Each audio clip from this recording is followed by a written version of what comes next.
देखो बच्चों, आज के वीडियोज में फिर से हम लोग मेंस, एडवांस और डिफेंस के ऑब्जेक्टिव क्वेश्चंस देखेंगे।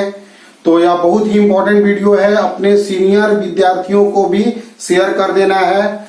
लेकिन क्वेश्चन को बनाने के लिए एक बात हमेशा याद रखना है कि क्वेश्चन नहीं बनाना है हम लोग को आइडिया सीखना है कि बनता कैसे है क्वेश्चन। जब हम आइडिया डेवलप कर लेंगे तो कैसा भी सवाल हम बना लेंगे। तो अब पहला क्वेश्चन हम लोग देखते हैं। तो half life radio active sample का 20 मिनट दिया है। कोई रेडियो एक्टिव ऐसा सैंपल है जिसका हाफ लाइफ 20 मिनट दिया हुआ है। T1 टाइम में 2/3 डीके कर गया। T1 टाइम में 2/3 सैंपल डीके कर गया और T2 टाइम में 1/3 सैंपल डीके कर गया। तो T1 माइनस T2 क्या होगा, चार ऑप्शंस में क्या होगा हमें बताना है। तो पहला बात हम पढ़ रहे हैं कि T1 टाइम में 2/3 डीके कर गया। तो देखो बच्चों, अनडीकेड नंबर ऑफ न्यूक्लियस का फॉर्मूला यह होता है, आफ्टर टाइम T1 डीके कर गया है कितना, तो 2/3। तो अनडीकेड क्या हो गया, अनडीकेड बचा कितना, तो 1/3। इस बात को इंपॉर्टेंट बात है, समझना जरूरी है कि 2/3 डीके कर गया तो बचा कितना, 1/3। तो हमें तो यह बचा हुआ सैंपल होता है ना, अनडीकेड सैंपल होता है। बचा हुआ क्या रहा था, n0/3। तो लिखेंगे n0/3 n0 e के power minus lambda T1। n0 से n0 कैंसिल हो गया, 1/3 e के पावर माइनस लेमडा T1। अब देखो बच्चों, फिर से T2 टाइम में 1/3 डीके कर गया, 1/3 निकल गया तो बचा कितना, तो 2/3। तो आफ्टर टाइम T2 अनडीकेड क्या कितने बचे बाबू, बचा हुआ क्या रहा, तो 1/3 निकल गया तो 2/3 बचा।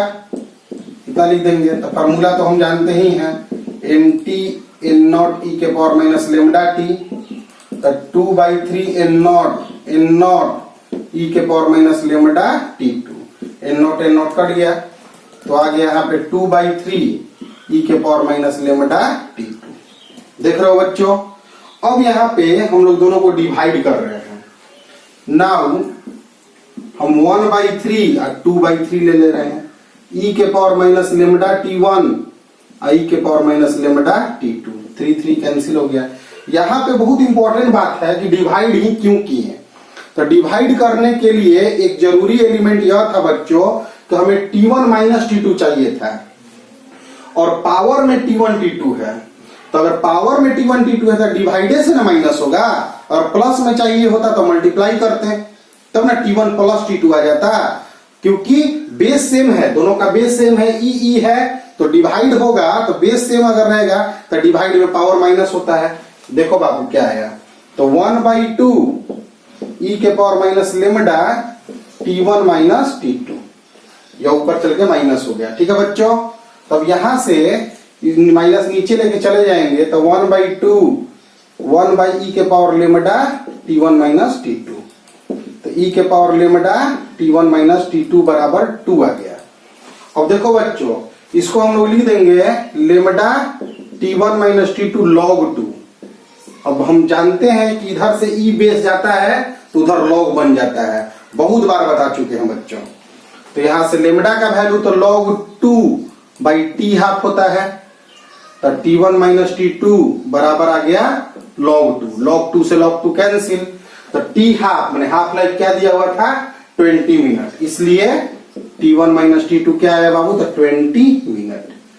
तो 20 मिनट सी ऑप्शन। देख लो बच्चों, बहुत ही नॉर्मल सा सवाल है कि एक रेडियो एक्टिव सैंपल का हाफ लाइफ दिया हुआ था। T1 टाइम में वो 2/3 निकल गया, 2/3 डीके कर गया तो 1/3 बचा, यानी बचा कितना, तो n0/3। T2 टाइम में 1/3 डीके कर गया तो बचा कितना, तो 2/3 n0। अब दोनों से हमको T1 और T2 में रिलेशन चाहिए, और कैसा रिलेशन चाहिए, माइनस का। बेस सेम है तो माइनस का रिलेशन लाने के लिए हमें डिवाइड करना पड़ेगा। तो डिवाइड करेंगे तो यहाँ पे आ जाएगा T1 माइनस T2 20 मिनट्स। तो यह बहुत ही और नॉर्मल सा सवाल है, ध्यान से देख लो, आगे क्वेश्चन बताते हैं।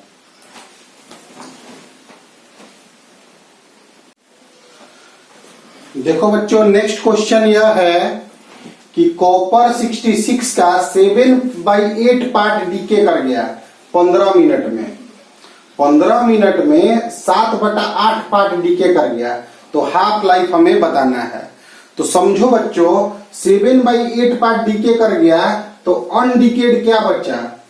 अनडीकेड टोटल पार्ट होता है 1 में से 7/8 निकाल दो, यानी कि 1 माइनस 7/8, यानी कि 1/8। अनडीकेड क्या बचा?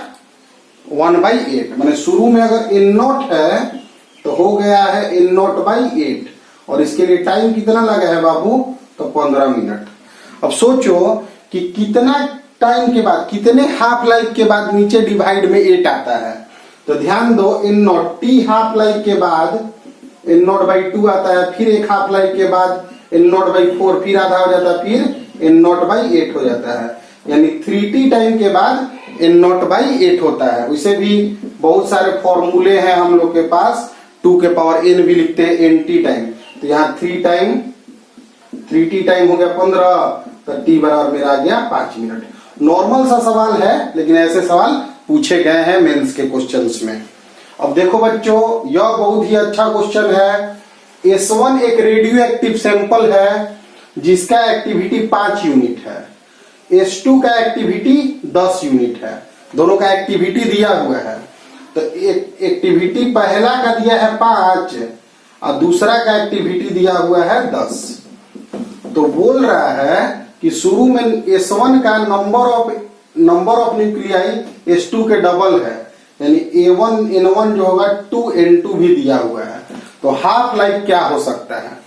तो पहले तो एक्टिविटी के बारे में जानो कि एक्टिविटी होता क्या है। तो लेमडा n होता है, तो लिखेंगे A1 lambda 1 N1, A2 lambda 2 N2। Now A1/A2 करोगे तो लेमडा 1/लेमडा 2 N1/N2। देखो बच्चों, यहां इसका वैल्यू तो 5 है, इसका वैल्यू है 10। लेमडा 1/लेमडा 2 तुम्हें लेमडा नहीं निकालना है, तुम्हें हाफ लाइफ निकालना है। तो तुम लेमडा 1 को log 2/t हाफ पहला के लिए, और दूसरा के लिए log 2/t हाफ दूसरा के लिए। नंबर ऑफ न्यूक्लियाई पहला का दूसरे के डबल है, यहां कैंसिल हो गया, log 2 से log 2 कैंसिल हो गया, तो यहां बाबू 1/2 आया, 5/10 को कैंसिल कर लिया। यहां T2/T1 इंटू 2 आया, तो इसका मतलब T1/T2 जो होगा 4 आएगा। यानी हम हाफ लाइफ एग्जैक्ट तो निकाल नहीं पाएंगे। यहां ऑप्शन है कैन बी मतलब क्या हो सकता है। तो इस क्वेश्चन के बेसिस पर हम लोग लाए कि T1 जो पहला का हाफ लाइफ होगा वो दूसरा के 4 गुना होगा। तो 4 गुना का ऑप्शन बस ए है, 20 और 5, एक का 5 होगा तो 5 गुने 4 20 होगा। यह एडवांस का क्वेश्चन है बच्चों। तो ध्यान दो, क्वेश्चन कितना नॉर्मल सा सवाल पूछा है, तुम्हारे पास नॉलेज है कि नहीं, यह इंपॉर्टेंट बात होता है। और नॉलेज प्राप्त करने के लिए पीछे के सभी वीडियोज को देखना है, क्लास को समझना है और नोट्स बनाना है। इसके पहले जो हम फ्राइडे को न्यूमेरिकल लेके आए थे, उस न्यूमेरिकल्स में भी बहुत सारे न्यूमेरिकल्स थे। आज भी जो न्यूमेरिकल्स लेके आ रहे हैं सभी मेंस एडवांस में पूछे गए क्वेश्चन है। फिर हम आगे नेक्स्ट क्वेश्चन को हम बताते हैं। देखो बच्चों, एक जेई एडवांस में आया हुआ क्वेश्चन है कि एक लेबोरेटरी में, एक लैब में रेडियो एक्टिव सैंपल अचानक डीके कर गया। कोई लैब था, उसमें रेडियो एक्टिव सैंपल था, अचानक डीके कर गया। तो जब डीके किया तो एक्टिविटी जो इनिशियली उसका डीके करने के बाद जो एक्टिविटी था वह सेफ्टी लेवल से 64 टाइम्स था। जो सेफ्टी लेवल होना चाहिए उससे 64 टाइम्स एक्टिविटी आ गया, यानी कि वह लैब अब काम करने के लिए सेफ नहीं रहा, क्योंकि सेफ्टी लेवल से 64 टाइम्स ज्यादा रेडिएशन उसमें निकलने लगा। रेडियो एक्टिव रेडिएशन ही ना निकलेगा डीके होने के बाद। तो सैंपल का हाफ लाइफ 18 दिन दिया हुआ है, तो कितना दिन के बाद लैब जो है काम करने के लिए फिर से सेफ हो जाएगा। जैसे जैसे सैंपल डीके करते जाता है उसका एक्टिविटी खत्म कम होते जाता है, नंबर ऑफ न्यूक्लियस कम होते जाता है तो एक्टिविटी कम होते जा रहा है। तो शुरू में अभी ना एक्टिविटी ज्यादा है, बाद में तो कम हो जाएगा। समझ गए बच्चों? तो कितना देर के बाद वह लैब काम करने के लिए सही हो जाएगा। तो ध्यान दो, अगर हम सेफ्टी लेवल एक्टिविटी को हम ए माने तो इनिशियल लेवल में मेरा क्या एक्टिविटी है 64A। अगर हम सेफ्टी लेवल को, अगर हम इसको बाबू A0 माने इनिशियल को, तो सेफ्टी लेवल A0 बाई 64 आ गया। अब सोचो कि कोई भी एक्टिविटी अपने इनिशियल वैल्यू का 64 डिवाइड कैसे होगा। तो ध्यान दो बच्चों, इसको तुम A0 2 के पावर 6 लिख सकते हो, ठीक है। तो अब जानते हो कि हर 2 डिवाइड होता है हाफ लाइफ के बाद, हर 2 डिवाइड होता है हाफ लाइफ के बाद। एक हाफ लाइफ के बाद 2 से डिवाइड करते हैं, फिर एक हाफ लाइफ बीतता है तो 2 से डिवाइड कर देते हैं, यानी कि 6T हाफ लाइफ, यानी कि T अगर हाफ लाइफ है तो 6T हाफ लाइफ के बाद एक्टिविटी जो होता है इनिशियल के 2 के पावर 6 हो जाता है। तो यानी कि यहाँ पे कितना टाइम हो जाएगा बाबू 6T, T के जगह पे 18 दिन दिया हुआ है, यानी 108 दिन। 108 दिन इज द राइट आंसर। तो यहाँ पे क्वेश्चन को समझना है कि शुरू में मेरा एक्टिविटी A0 है और बाद में उसको A0 बाई 64 कर देना है, तब ना सेफ हो जाएगा। मतलब शुरू में अगर 64A है तो बाद में कम होके वह A हो जाना चाहिए। तो यह एक हाफ के बाद 32A हो जाएगा, फिर एक हाफ के बाद 16A हो जाएगा, फिर एक हाफ के बाद तुमको 8A हो जाएगा, फिर एक हाफ के बाद 4A हो जाएगा, फिर 2A हो जाएगा, फिर A हो जाएगा। तो कितने हाफ टाइम के बाद हुआ 6 हाफ टाइम के बाद। तो एक हाफ टाइम तुम्हारा क्या है 18 डेज है, तो 6 से मल्टीप्लाई कर देंगे 108 दिन आएगा। तो सोचो जेईई एडवांस में क्या क्वेश्चन का लेवल है। अब आगे नेक्स्ट क्वेश्चन देखते हैं। देखो बच्चों, एक रेडियो एक्टिव सैंपल है जिसमें अल्फा डीके और बीटा डीके हो रहा है। तो अल्फा डीके का हाफ लाइफ दिया हुआ है T1, मतलब रेडियो एक्टिव सैंपल के अल्फा डीके का हाफ लाइफ दिया है T1 और बीटा डीके के लिए हाफ लाइफ दिया है T2। तो बताना है कि रेडियो एक्टिव सैंपल का हाफ लाइफ क्या है। तो देखो, रेडियो एक्टिव सैंपल है, मान लो 20 नंबर ऑफ सैंपल है, तो इसमें कुछ अल्फा डीके हो रहे हैं और कुछ बीटा डीके हो रहे हैं। तो हमारा तो टोटल मिला के ही ना काम हो रहा है। तो ध्यान दो बाबू, मेरा जो dN बाई dt होगा वह होता है माइनस लेमडा n। तो minus lambda alpha into n0 में अल्फा डीके हो रहे होंगे और माइनस लेमडा बीटा n0। यह बहुत इंपॉर्टेंट पॉइंट है बाबू कि आज तक जो तुम पढ़ रहे थे dN बाई dt लिख रहे थे माइनस लेमडा n, यानी कि देखो अगर अल्फा के लिए तुम लिखोगे तो dN by dt minus lambda alpha n0 लिखोगे, और बीटा के लिए अगर लिखोगे dN बाई dt तो माइनस लेमडा बीटा n0 लिखोगे। तो दोनों मिला के ना डीके हो रहा है। सिंपल में तो अल्फा डीके बीटा डीके दोनों हो रहा है, तो यानी कि rate of decay alpha decay का रेट प्लस बीटा डीके के रेट के सम के बराबर है। अब हम इसको ले इस तरह से, तो माइनस लेमडा n0 लिख देंगे, तो minus lambda alpha minus lambda beta plus यहाँ पे ले लेते हैं n0, इस तरह आ गया। n0 कैंसिल, माइनस से माइनस कैंसिल। इसका मतलब यह हुआ बच्चों कि जो लेमडा होगा वह lambda alpha plus lambda beta के सम के बराबर होगा। इससे मतलब यह हुआ बाबू कि जो डीके कांस्टेंट होता है sum of decay constant of all होता है। हमने अल्फा का बीटा का जो डीके हो रहा है, जो सिस्टम में डीके दिया हुआ रहेगा सबके सम के बराबर होगा। ये बहुत इंपॉर्टेंट बात है। अब लेमडा के बारे में तुम पढ़े हो कि log 2 by T half, T मान लेते हैं। अल्फा के लिए log 2 बाई T1 दिया हुआ है, बीटा के लिए log 2 बाई T2 दिया हुआ है। log 2 कैंसिल हो जाएगा, तो 1 बाई टी बराबर आ गया 1 बाई टी आ गया 1 by T1 plus 1 by T2। तो 1/t आ गया, T1 T2 प्लस T1, तो T इक्वल टू आ गया T1 T2 divided by T1 plus T2, option B. ठीक है बच्चों, तो नॉर्मल सा क्वेश्चन था कि अल्फा डीके, या स्पेशल क्वेश्चन है कि अल्फा डीके का अलग हाफ लाइफ दिया है और बीटा डीका का अलग हाफ लाइफ दिया है, तो रेट जो होगा वह दोनों के सम के बराबर होगा, या बहुत एक्टिविटी जो होगा वह दोनों के एक्टिविटी के सम के बराबर होता है। यह बहुत ही इंपॉर्टेंट कॉन्सेप्ट यूज हुआ। तो देखो, तुम अगर थ्योरी पढ़ रहे हो उसके साथ न्यूमेरिकल्स भी कर रहे हो तो तुम्हारा नॉलेज बदलता है बच्चों।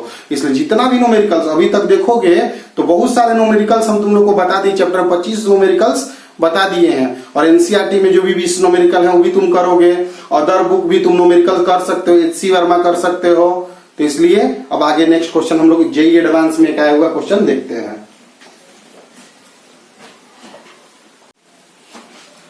देखो बच्चों, जेईई एडवांस का एक इंटीजर टाइप क्वेश्चन है जिसका जो ऑप्शन होता है वह इंटीजर में आता है 0 से 9 तक के बीच में। ठीक है, 0 से 9 तक कोई आंसर है इसका, तो ऑप्शन इसमें नहीं दिया हुआ रहता है, इसमें कोई एक इंटीजर वैल्यू ही आंसर आएगा। तो क्वेश्चन पहले समझा देते हैं, थोड़ा अच्छा क्वेश्चन है, इसमें बहुत सारी चीजें भी तुम लोग को सीखने को मिलेंगी। बायोलॉजी स्टूडेंट थोड़ा ज्यादा ध्यान देंगे, जिनका मैथ नहीं होगा, इसमें कुछ डिफरेंशिएशन के टर्म भी क्वेश्चन में आएंगे। बड़े क्वेश्चन हमें ज्यादा से ज्यादा चीज सिखा सकते हैं, लेकिन एक नॉर्मल बच्चा जो होता है वो बड़े क्वेश्चन की तरफ देखता ही नहीं है। उसका सबसे पहला गलती, अपने आप को कभी कमजोर नहीं मानना है, मेहनत करना है। मेहनत और स्मार्ट वर्क, मेहनत करोगे, स्मार्टनेस उसमें ऐड करोगे तो तुम कोई भी बच्चा को बीट कर सकते हो। तो ध्यान दो, एक पी रेडियो एक्टिव सैंपल है जिसका मीन लाइफ टाउ दिया है। मीन लाइफ क्या दिया है? टाउ। ध्यान दो बच्चों, और मीन लाइफ क्यू का 2 टाउ दिया है। शुरुआत में मतलब t बराबर 0 पे p और q दोनों सैंपल का एक्टिविटी सेम है, तो हमको रेशियो निकालना है, rate of change of activity. मतलब rate of change of activity हमें निकालना है t बराबर 2 टाउ पर, और वह क्या दिया है? n/e, और यही n हमें निकालना है। n e तो जानने कर रहे हो एक्सपोनेंशियल नंबर है। तो ध्यान दो क्वेश्चन में बच्चों, अगर a हम एक्टिविटी मान रहे हैं, एक्टिविटी, तो p का शुरुआत में एक्टिविटी और q का शुरुआत में एक्टिविटी क्या है? बराबर है, मतलब इनिशियल बराबर है दोनों का, या डाटा दिया हुआ है। इनिशियल एक्टिविटी का मतलब कि lambda p into initial np, और लेमडा q इनिशियल nq दोनों क्या है? बराबर, क्योंकि एक्टिविटी का फॉर्मूला ही होता है बाबू लेमडा n। तो लेमडा p के लिए lambda n, lambda p np और लेमडा q nq बराबर दिया हुआ है। बाद में rate of change of activity, तो rate of change of activity को हम R से डिनोट कर रहे हैं। Rate of change of activity, तो चेंज ऑफ एक्टिविटी DA लिख दिए, और रेट का मतलब टाइम से डिवाइड। तो rate of change of activity को हम लोग DA/dt कहते हैं। याद रखना बच्चों, rate of change of activity का वैल्यू होगा DA/dt। अब यहाँ पे तुम डी पहले ए तो निकाल लो, ए तो टी टाइम पे निकाल लो, एटी तो पहले निकाल लो। एटी निकालने के बाद फिर उसके बाद फिर एक बार डिफरेंशिएशन करोगे तो तुम आर निकाल पाओगे। तो तुम जानते हो कि एन टी बराबर एन नॉट ई के पावर माइनस लेमडा टी होता है। यह फॉर्मूला तो तुमको पहले से पता है। अब तुम dn/dt कर रहे हो, जिसे तुम एटी बोल रहे हो, मतलब टाइम के रिस्पेक्ट में तुम डिफरेंशिएशन कर रहे हो। एन नॉट तुम्हारा कांस्टेंट में निकाल ली है, d/dt e के पावर माइनस लेमडा टी। देखो बच्चों ध्यान दो, d/dx e to the power x का डिफरेंशिएशन e के पावर x होता है। यह बात हमेशा याद रखना है। फॉर्मूला है डिफरेंशिएशन का, e के पावर x का डिफरेंशिएशन e के पावर x होता है। e के पावर kx का डिफरेंशिएशन k इंटू e के पावर kx होता है। जब डिफरेंशिएशन जानोगे तो जान जाओगे कि पहले e के पावर kx का किया जाता है e के पावर kx, और फिर kx का k निकल जाता है। तो यह बात ध्यान देना बच्चों, थोड़ा सा नॉर्मल सा बात है, इसको ध्यान रखना। तो यहाँ पे हमारा डिफरेंशिएशन करना है, तो 80 बराबर मेरा मिला एन नॉट, ई के पावर जो भी है उसका डिफरेंशिएशन वही होता है, अब फिर माइनस लेमडा एन हो जाएगा। तो एटी बराबर मेरा आ जाएगा minus lambda N naught e के पावर माइनस लेमडा टी। तो एटी तब मेरा निकल गया। तो अब हम आर निकालने जा रहे हैं। अब हम आर निकालने जा रहे हैं तो आर बराबर क्या होता है, आर टी बराबर होता है D by D T eighty. तो एटी मैंने एक्टिविटी का रेट चेंज निकालना है। एक्टिविटी क्या होता है, तो number of radio active sample का रेट चेंज होता है और उसका एक्टिविटी का तुम्हें रेट चेंज करना है। मैंने change of activity by time. Rate of change of activity को इस तरह से हम लोग लिखते हैं, rate of change of x को लिखते हैं dx by dt, rate of change of y को लिखते हैं dy बाई dt।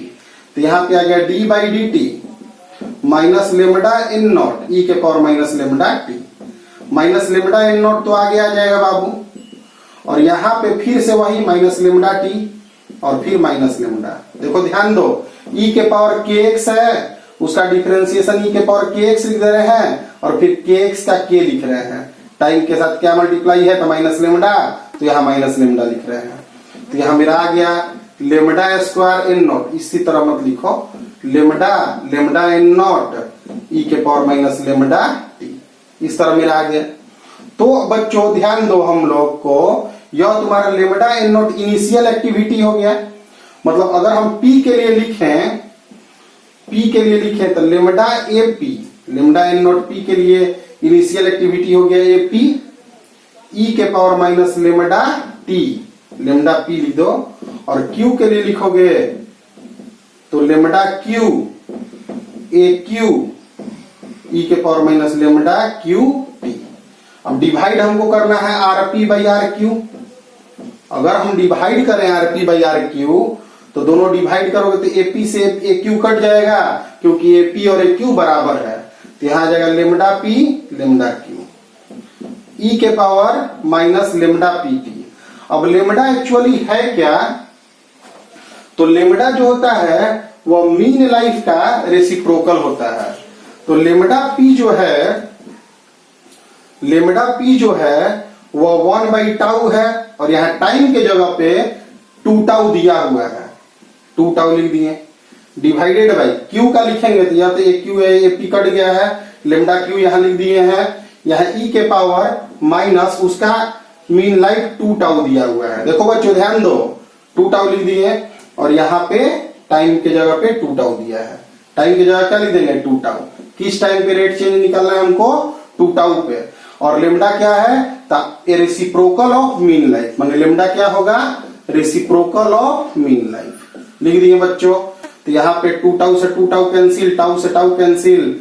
यहाँ पे लेमडा पी को लिख देंगे 1 बाई टाउ, लेमडा क्यू को लिख देंगे 1 बाई 2 टाउ।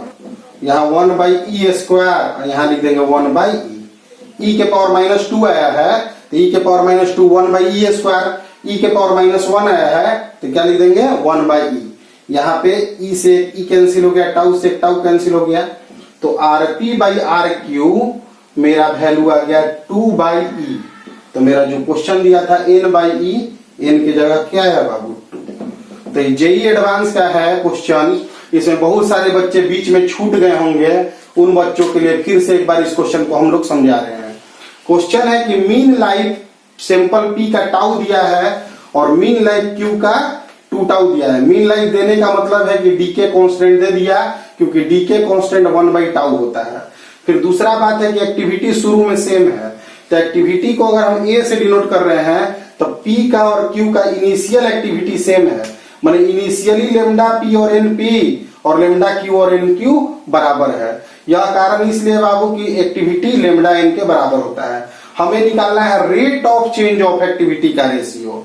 तो एक्टिविटी को अगर हम ए लिखते हैं तो उसका रेट ऑफ चेंज ऑफ को डीए बाई डी कहते हैं। यह बात तुम लोग जानते होगे बाबू। Rate of change of velocity तो डीवी बाई डी लिखते थे ना, याद करो 11th क्लास में। Rate of change of velocity DV by D, तो rate of change of activity DA by D. अब हमारा यह ए पहले निकाल लेंगे, फिर उसका डिफरेंशिएशन करेंगे तो आर निकल जाएगा। तो पहले हमारे पास इसका फॉर्मूला है एन का। एक्टिविटी क्या होता है तो डीएन बाई डी, तो हम dN by d d by d लगा रहे हैं दोनों साइड। एन नॉट कांस्टेंट है। यहाँ पे डिफरेंशिएशन के लिए ध्यान दो, ई के पावर के एक्स का डिफरेंशिएशन x के रिस्पेक्ट में e के पावर kx का डिफरेंशिएशन x के रिस्पेक्ट में e के पावर kx इंटू k होगा। पहले e के पावर kx का e के पावर kx से रहता है, और यहाँ के जो मैथ के स्टूडेंट नहीं है, बायोलॉजी के हैं, उन्हें ध्यान देना होगा e के पावर जो भी होता है उसका डिफरेंशिएशन वही होता है, और फिर kx का k, तो e के पावर माइनस लेमडा टी का e के पावर माइनस लेमडा टी, और फिर माइनस लेमडा। तो यहाँ पे मेरा a निकल गया। फिर इसका फिर डिफरेंशिएशन करोगे तो r निकलेगा। तो फिर डिफरेंशिएशन करने जा रहे हैं, तो जो कांस्टेंट है बाहर कर दिए, e के पावर जो भी है उसका वही लिख दिए, फिर माइनस लेमडा आ गया। तो यह मेरा मिल गया। इसमें हम देख रहे हैं कि लेमडा n एक्टिविटी है इनिशियल, एन नॉट दिया है ना, एन नॉट मैंने इनिशियल नंबर ऑफ सैंपल हो गया, लेमडा से मल्टीप्लाई करोगे तो वही इनिशियल एक्टिविटी हो गया। तो p के लिए जब हम लिखेंगे तो lambda p initial activity, lambda p time, फिर q के लिए लिख दिए। अब दोनों को हमको डिवाइड करना है, तो डिवाइड करेंगे तो AP और AQ दोनों कैंसिल हो जाएगा। जब डिवाइड करेंगे तो lambda p by lambda q आएगा, और यहाँ पे लेमडा p के जगह पर क्या होता है, तो 1 बाई मीन लाइफ, तो 1 by mean life 1 by tau लिख दिए। q का लिख दिए लेमडा q, तो 1 बाई 2 टाउ लिख दिए, क्योंकि उसका मीन लाइफ 2 टाउ है, और टाइम के प्लेस पर 2 टाउ पुट कर देना है, पुट कर दिए। यहाँ पे लेमडा p 1 बाई टाउ आया, लेमडा q 1 बाई 2 टाउ आया, सोल्व करके लाए तो 2 बाई e आया, तो n बराबर 2 आ गया। यह जेई एडवांस का इंटीजर टाइप क्वेश्चन है, बहुत ही इंपॉर्टेंट क्वेश्चन है बच्चों। तो देखो ध्यान दोगे कि इंटीजर क्वेश्चन में हम तुम लोग को क्या क्या बताएं। तो जितना भी न्यूक्लियस का टॉपिक है सभी को तुम लोग ध्यान से पढ़ोगे, जितना भी एटम का टॉपिक फिजिक्स में अभी तक पढ़ाया गया है सभी को तुम लोग ध्यान से पढ़ोगे। लगभग तुम लोग को 15 से अधिक क्लास अभी तक जा चुके हैं। इन 15 क्लास में तुम एटम और न्यूक्लियाई चैप्टर को तुम पढ़ चुके हो। इस चैप्टर में एक न्यूक्लियर रिएक्टर थोड़ा एक इशू है, सिलेबस देख के फिर आगे वीडियो अपलोड कर देंगे। अभी फिलहाल तुम लोग इस सब पे प्रैक्टिस करो, बुक रीडिंग मारो, अलग अलग चीजों को पढ़ो, और उसके बाद मैथ के जो वीडियो जा रहे हैं उनमें जो 1.1 है 1.2 है ये सब बनाया जा चुका है, उसको सबको कंप्लीट करो। फिर उसके बाद हम लोग नेक्स्ट वीडियोज में कुछ नए चैप्टर्स के साथ एंट्री कर रहे हैं। तो देखोगे अभी तक जो पढ़ाई हुआ है इसको कंप्लीट करो, फिर इसका एक टेस्ट पेपर भी अपलोड करेंगे घर पे सेल्फ टेस्ट के लिए, लेकिन 1 वीक तुम लोग को हम टाइम दे रहे हैं इसको कंप्लीट करने के लिए। ठीक है बच्चों, इसको लिख लो।